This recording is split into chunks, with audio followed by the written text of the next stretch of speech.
KBS 뉴스 이승훈입니다.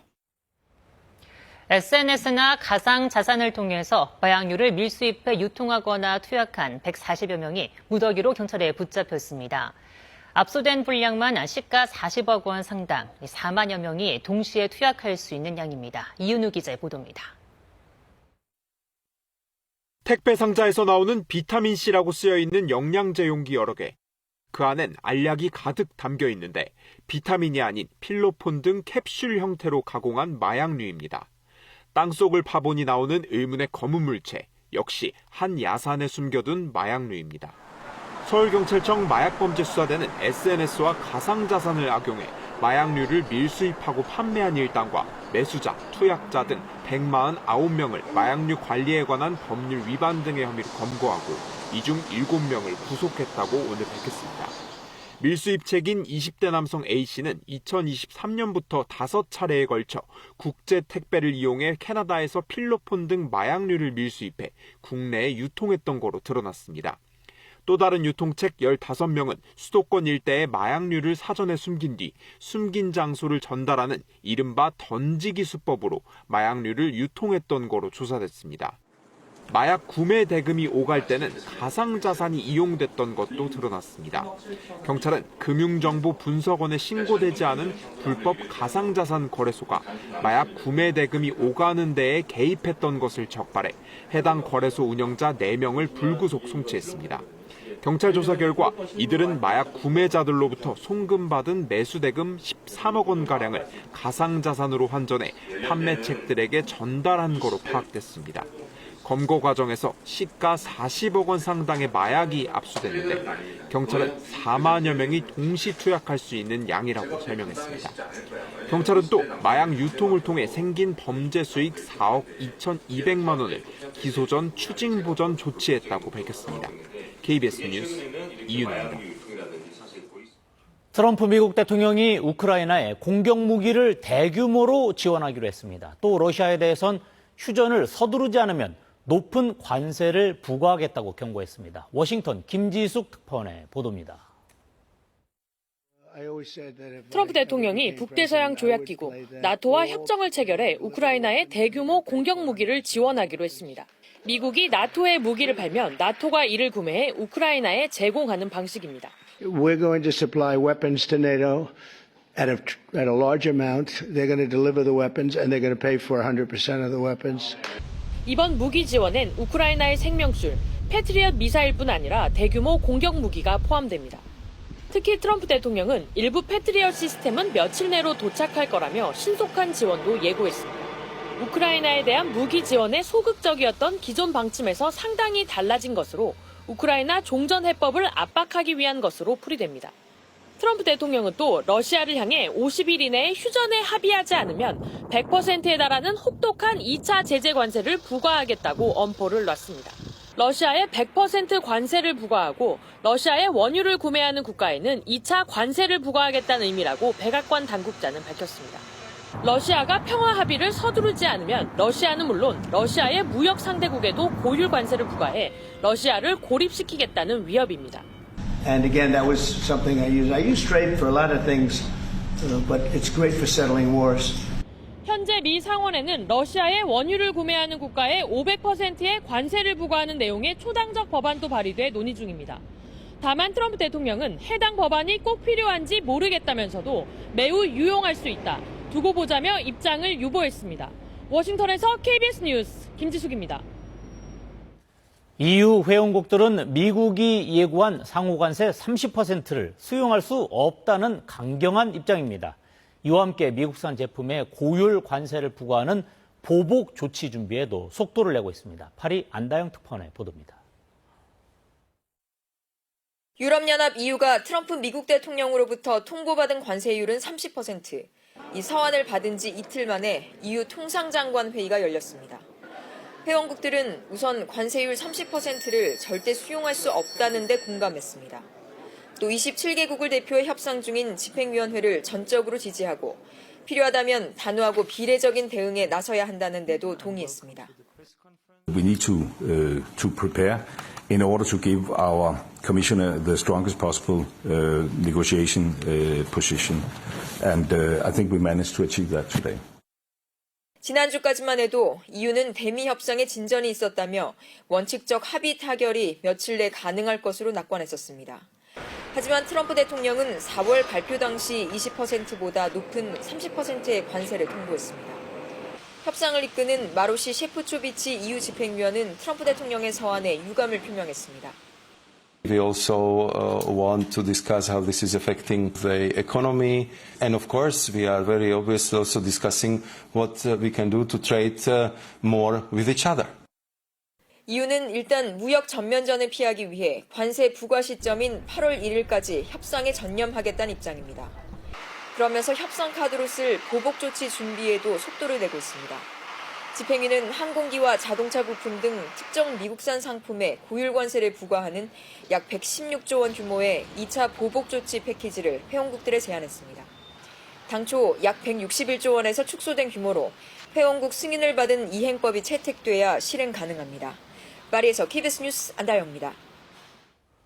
미국 매사추세츠주에 있는 한 요양시설에서 불이 나 9명이 숨지고 수십 명이 다쳤습니다. 거동이 불편한 노인들이 제때 탈출하지 못하면서 인명피해가 커졌습니다. 뉴욕 박일중 특파원의 보도입니다. 화재 현장에서 구조된 사람들이 구급차로 옮겨집니다. 거동이 가능한 노인들은 걸어서 이동합니다. 건물 출입구가 불타버린 상황. 혹여 남은 사람들이 있을까 싶어 소방대원들은 사다리를 타고 내부 진입을 시도합니다. 현지 시각 13일 밤 9시 반쯤 미국 매사추세츠주의 한 요양원에서 불이 났습니다. 불길이 순식간에 치솟으면서 사람들은 창문을 뜯어내고 탈출을 시도했습니다. He was on the floor talking to me and I'm crying, telling him, break the window, try to break it because he's so weak and he couldn't break it. 출동한 소방대원들이 건물 안으로 진입해 화재를 진압하고 사람들을 구조했지만 9명이 숨졌고 최소 30명이 다쳤습니다. 유독가스가 많이 발생한 데다 거동이 불편한 노인들이 많아 제때 탈출하지 못하면서 인명피해가 커졌다는 분석입니다. 구조에 나선 소방관 5명도 연기를 흡입해 치료를 받았습니다. She pounded on my door and said, Lorraine, Lorraine. And then I laid in bed for 2 more minutes and then I got up. When I opened the door, smoke just hit me. 현지 소방당국은 화재 원인은 물론 해당 시설의 안전관리에 문제가 있었는지 조사에 착수했습니다. 뉴욕에서 KBS 뉴스 박일중입니다. 기후환경 뉴스 기후는 말한답니다. 국가유산청이 제주의 한라산 모세와 유무남질 강력암지대를 천연기념물로 지정했습니다. 한라산 백록담 외곽에 위치한 이 지대에는 유무남질 암석 조각들이 넓게 분포해 있으며 2만 8천년 전 화산암 언덕이 무너지며 생겨났습니다. 국가유산청은 제주에서 처음으로 유무남질 암석의 존재가 확인된 것으로 지질학적인 가치가 크다고 평가했습니다. 영국 기상청이 이상, 고온, 홍수 같은 극단적인 날씨가 일시적인 현상이 아닌 새로운 표준이 되고 있다고 밝혔습니다. 영국 기상청은 영국의 기온이 1980년대 이후 10년에 0.25도꼴로 상승했고 지난해에는 영국 기상관측사상 4번째로 더운 해였다고 발표했습니다. 아울러 이상고온과 강우도 빈번해지고 있으며 이는 자연스러운 변화가 아니라 온실가스로 인한 기후 변화를 경고했습니다. 항공기와 선박, 자동차 등 대부분의 교통수단은 화석 연료를 주로 사용해서 다량의 이산화탄소를 뿜어내죠. 이를 줄이기 위한 다양한 친환경 기술이 등장해 눈길을 끌고 있습니다. 김진희 기자가 보도합니다. 한 남성이 항공기 외부에 투명한 필름을 붙이고 있습니다. 이렇게 필름을 부착하면 더 적은 연료를 써서 더 멀리까지 날아갈 수 있다는데요. 상어 피부에 미세한 돌기를 구현한 리블렛 기술을 적용했습니다. Yeah, so sharks have this rough, almost sandpaper-like surface on their skin that reduces drag and helps them swim efficiently through water. That same principle can be applied to the skies. 투명한 필름 형태로 기존의 항공기 겉면에 붙이기만 하면 되는데 이를 통해 연료 효율이 4% 좋아질 수 있다는 설명입니다. 프랑스에서는 박물관에 전시돼 있던 1926년산 자동차가 도로 위에 등장했습니다. 사우디의 한 기업이 개발한 저탄소 연료로 주행을 선보인 겁니다. 기존 연료 대비 탄소 배출량이 65%나 적어 유럽의 탄소 배출 기준을 충족하고 차량 개조 없이 그대로 사용할 수 있습니다. Sans modifier son moteur, sans mettre d'additifs ou de boîtier.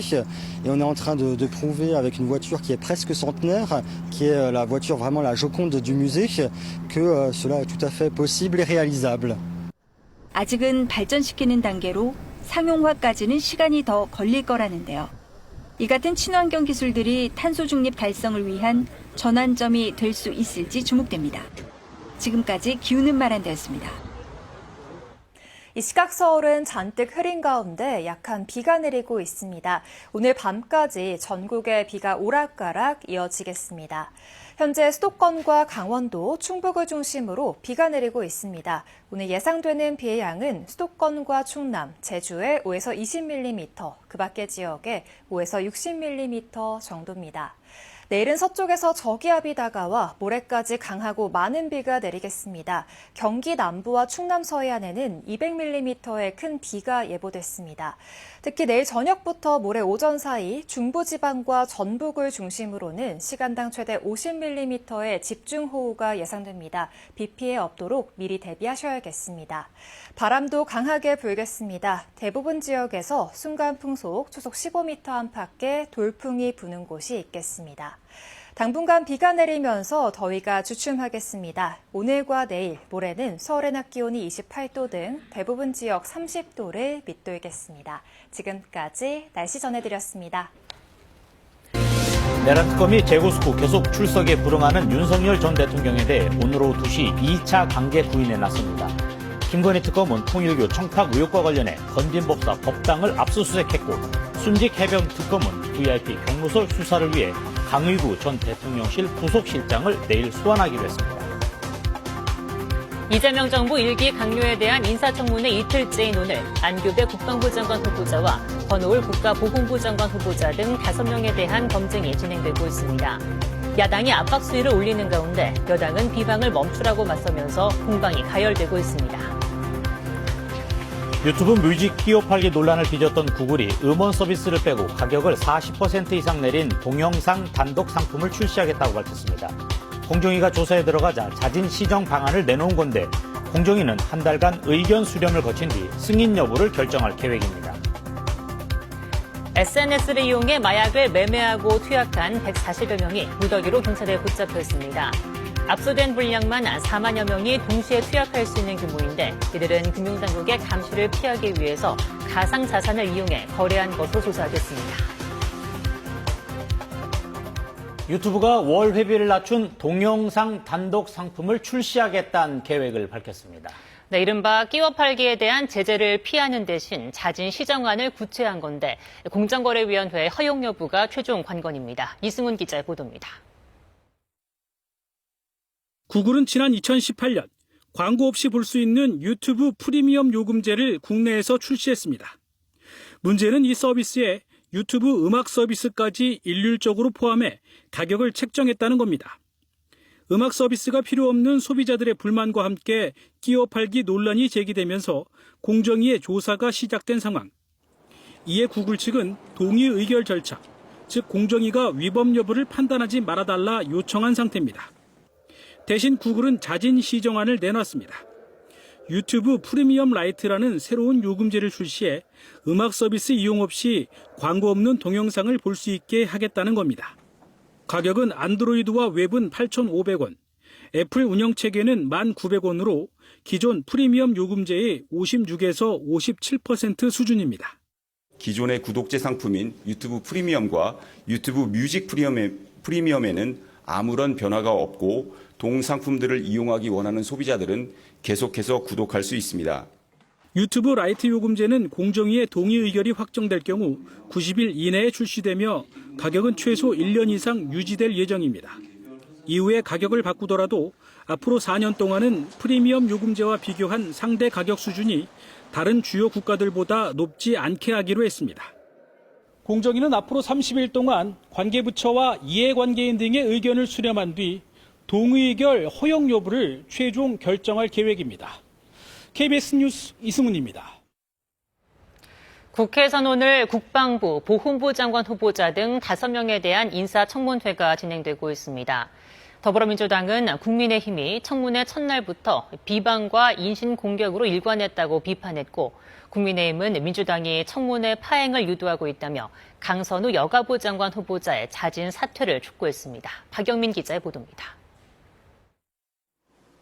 인사청문회 이틀째, 잇따른 청문회 파행에 여야는 서로의 책임을 돌렸습니다. 민주당은 국민의힘을 향해 비방과 인신공격으로 일관했다고 날을 세웠습니다. 몇 명을 낙마시키냐가 어떻게 인사청문회 목표가 될 수 있는지 현행 인사청문 제도에 대한 회의감마저 듭니다. 생산적인 인사청문회를 만들어가겠다며 국민의힘에 협조를 당부했습니다. 반면 국민의힘은 여당이 증인, 자료 제출 없는 맹탕 청문회에 이어 이제는 청문회 파행을 유도하고 있다고 비판했습니다. 보좌진 갑질 의혹을 받는 강선우 여성가족부 장관 후보자 압박 수위도 끌어올렸습니다. 국민들은 실소를 금치 못하고 있습니다. 이쯤 되면 본인이 알아서 거취를 판단해야 될 것으로 생각합니다. 오늘 열린 안규백 국방부 장관 후보자 인사청문회에서는 안 후보자의 병역 문제를 두고 여야가 시작부터 맞붙었습니다.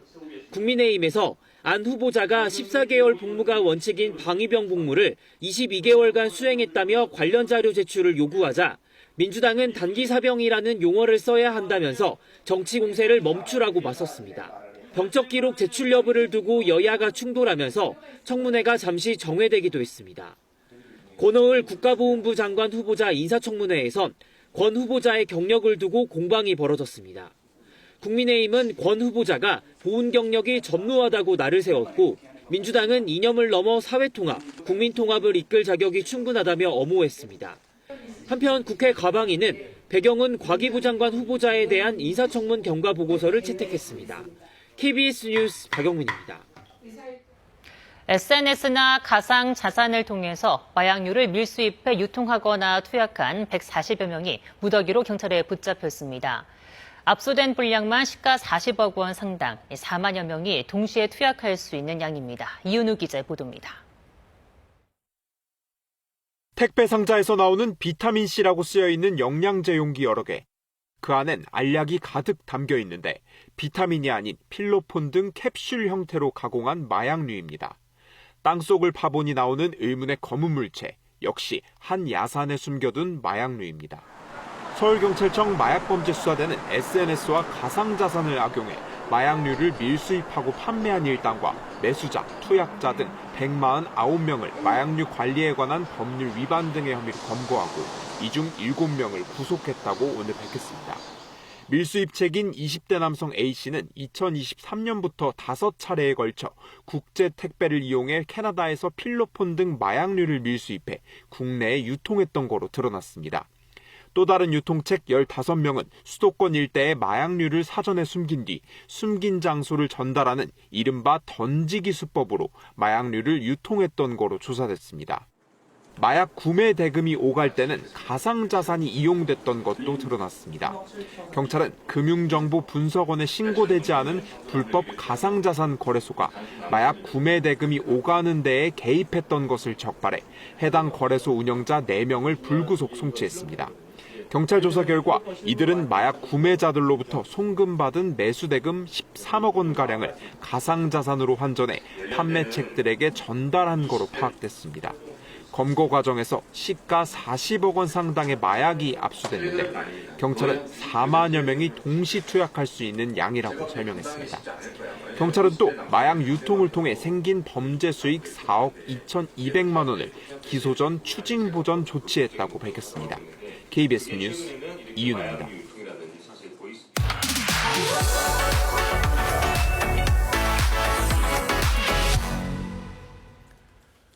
민생경제 회복을 위해서 전 국민에게 소비 쿠폰이 지급되는데 다음 주에 신청할 수 있습니다. 프랜차이즈나 할인마트에서도 쓸 수 있는지 헷갈리는 점도 많습니다. 사용처부터 신청 방법, 박대기 기자와 함께 알아보도록 하겠습니다. 어서 오세요. 네. 자, 지금 동네에 있는 치킨집이나 커피 전문점 프랜차이즈 동네에 많잖아요. 네. 어디 뭐 이런 데서도 소비 쿠폰 쓸 수 있습니까?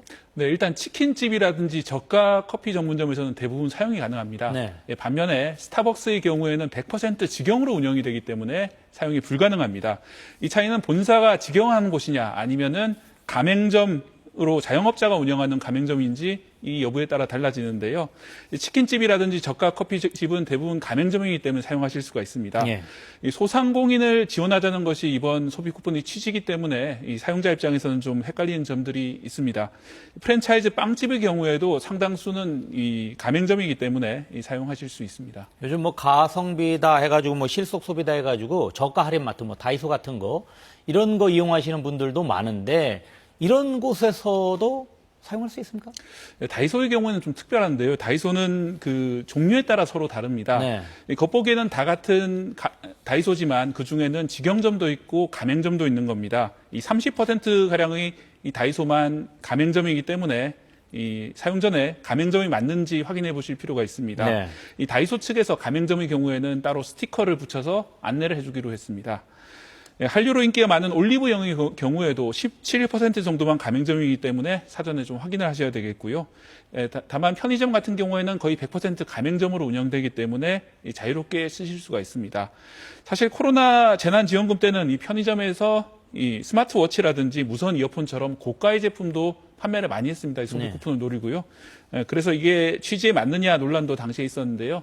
이번 소비 쿠폰의 경우에는 이렇게 사용 대상 제한은 아직 논의가 되고 있지 않는 상황입니다. 지금 박 기자가 뭐 몇몇 군데 안 되는 지역, 안 되는 매장 같은 것을 설명을 해 줬는데 이렇게 이제 이야기한 거 말고 다른 데서는 동네 가게 다 되는 거죠? 네, 작은 동네 가게에서는 대부분 자유롭게 쓰실 수가 있습니다.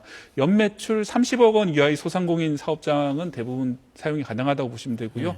이 백화점, 대형마트, 기업형 슈퍼는 이 기준에 따라서 모두 안 됩니다. 특히 재난지원금 때는 SSM, 기업형 마트가 포함이 됐었는데 이번에는 제외가 됐습니다. 예.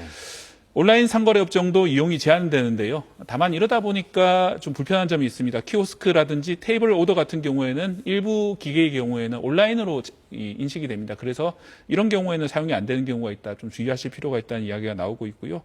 또 상품권이라든지 귀금속 판매점 같은 경우에는 돈으로 쉽게 바꿀 수가 있기 때문에 취지에 맞지 않다. 그래서 사용이 제한되어 있습니다. 유흥업소도 마찬가지고요. 예. 코로나 재난지원금 때 실제로 어떤 업종에서 많이 썼냐 확인해 보니까 안경점이 많았습니다. 또 미용실도 많았는데요. 이런 업종이라든지 약국, 의원, 그리고 학원 등에서 이번에 소비가 좀 늘어날 가능성이 크다고 점쳐지고 있습니다. 자, 이 소비 쿠폰 사용 지금 앞서 여러 가지 매장 같은 것을 언급을 했는데 이 도시에는 많이 있기 때문에 접근하기도 좋고 그에 따라서 쓰기도 좋을 것 같은데 농촌은 상대적으로 적을 것 같은데 그래서 이런 부분 좀 우려가 있었는데 어떻게 좀 바뀌었나요? 네, 그렇습니다. 말씀하신 것처럼 상권이 발달하지 않는 지역에는 예를 들어서 우리 면사무소 지역에는 음식점이 10곳밖에 없다 이런 지역도 일부 있습니다. 그런 데는 좀 불만이 나오고 있는데요. 네. 이번에는 일부 면 지역에서는 하나로마트에서도 사용할 수 있는 걸로 바뀌었습니다. 다만 읍지역이라든지 면 내에 다른 대체할 마트, 예를 들어서 편의점 같은 것이 있으면은 여전히 하나로마트에 사용이 불가능하기 때문에 이 점은 좀 아쉽습니다.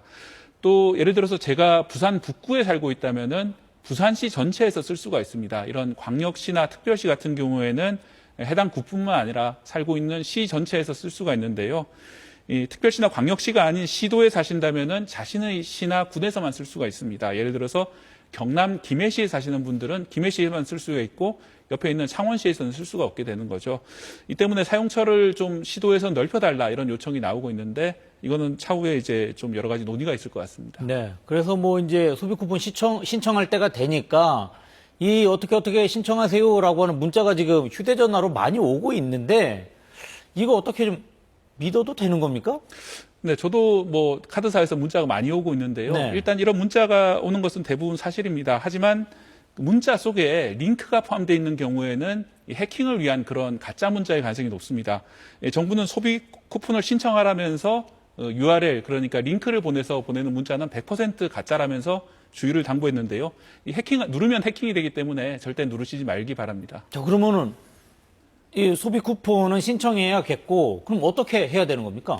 다음 주 월요일 오전 9시부터 신청이 시작되는데요. 네. 앱을 통해서 신청하시는 게 가능합니다. 온라인에서는 지역사랑 상품권 앱이라든지 신용카드, 체크카드 홈페이지나 앱에서 신청이 가능하고요. 또 예. 카드사 콜센터 등을 통해서 신청이 가능합니다.